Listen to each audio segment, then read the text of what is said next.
Ako yung nangunguha uli ng usbong ng alugbati. Tinatawag itong Malabar spinach, itong alugbati.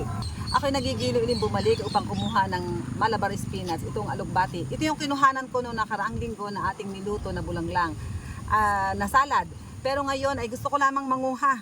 Sapagkat alam ko ito'y mayaman sa iron, gusto ko ito'y sa araw-araw kong buhay. Ako'y nakakakain ng Malabar spinach sapagkat gaganda ang aking dugo.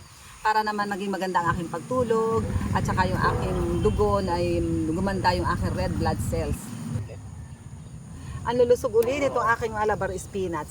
Kakukuha lang natin ay kukuha ulit tayo nito. Sariwan sariwa. Maganda pala yung spinach, itong alugbati ay nilalagyan ng bakod sapagkat umaakyat siya, lumalambong at talagang masarap kumuha.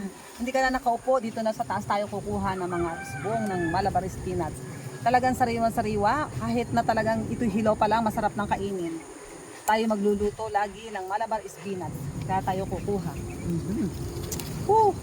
Ang sarap nung merong duyan din sa taas at kukuha lang tayo ng usbong.